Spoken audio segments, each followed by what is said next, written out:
Welcome to today's Explainer. We are going to prompt a pretty major paradigm shift in how you view time management today. For decades now, we've been sold this idea that if we just find the right app, the perfect morning routine, or the ultimate life hack, we can finally get everything done. Well, today, we're completely abandoning that futile goal.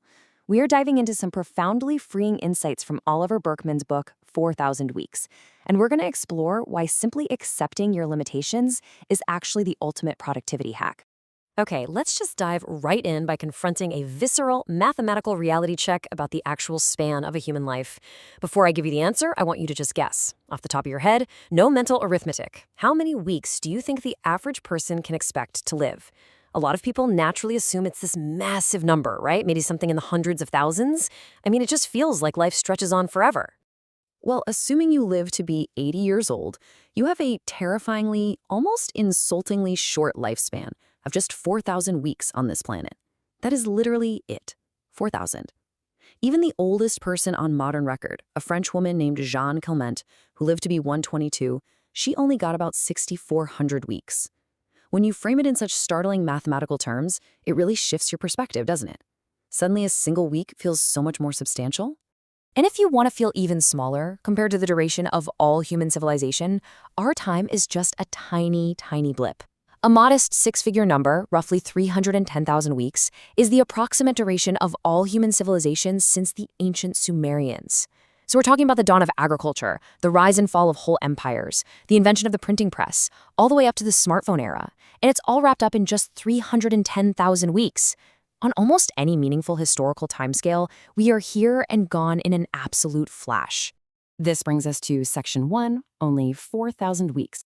So, since our time is incredibly brief, it makes perfect sense that making the absolute most of it should be everyone's chief concern. Honestly, time management in a broad sense is basically all that life is.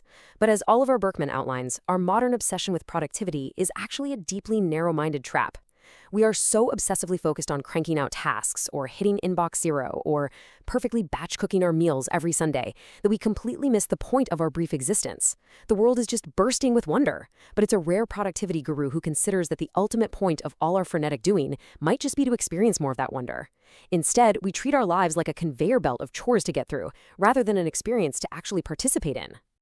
Let's look at how this happened in Section 2, the invention of time.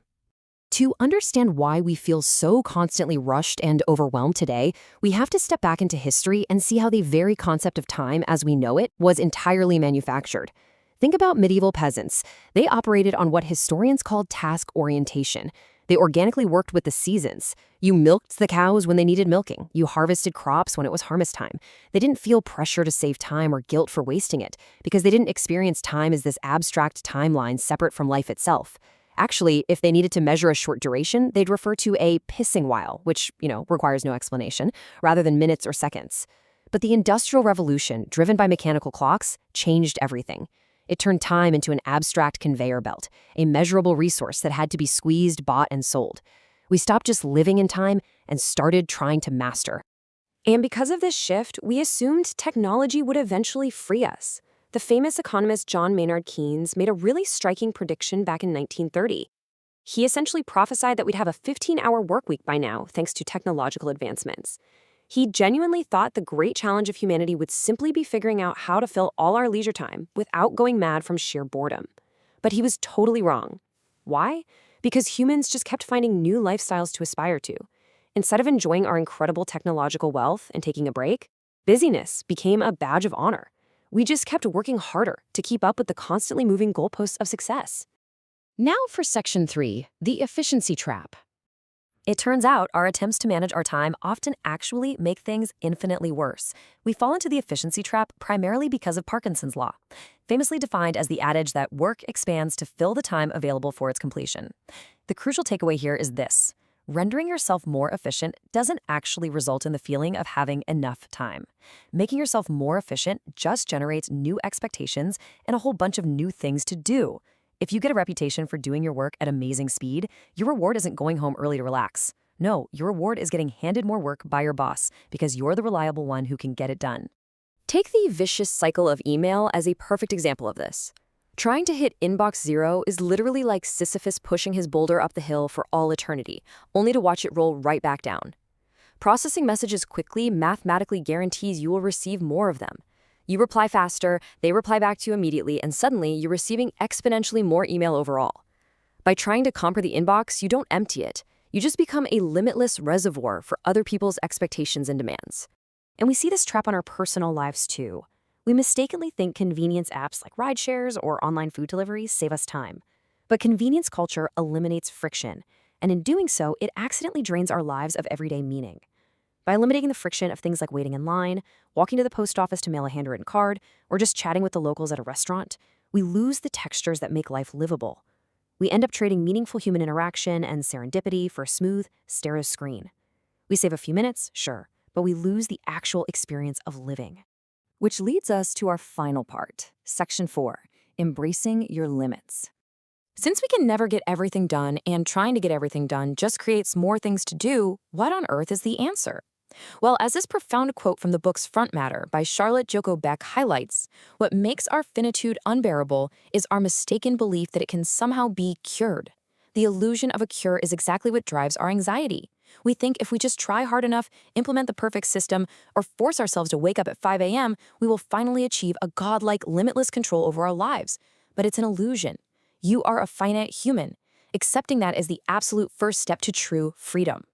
So, instead of adding more hacks to your life, you actually need to develop these 3 anti-skills. Step 1, stop clearing the decks.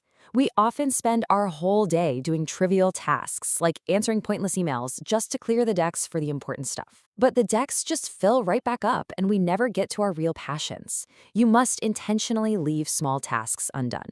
Step 2, resist convenience. Embrace meaningful friction. Choose to cook a meal from scratch or build a real fire. Let things take the time they take. And step 3, accept the anxiety of overwhelm. Sit with the discomfort of your limits. Don't instinctively run to a new productivity app just because you feel behind. Just breathe through the panic of not being able to do it all. I want to leave you with this final provocative thought. You are practically guaranteed to miss out on almost everything in this world. There are simply too many amazing experiences, places, and people for your tiny span of 4,000 weeks. But honestly, that's exactly what makes the choices you actually do make so profoundly meaningful. So, instead of frantically trying to do the impossible, how will you purposefully accept your limits and choose what truly matters today? Take a deep breath, step out of the efficiency trap, and start actually living in the time you have. Thanks so much for joining me on this explainer, and I'll see you next time.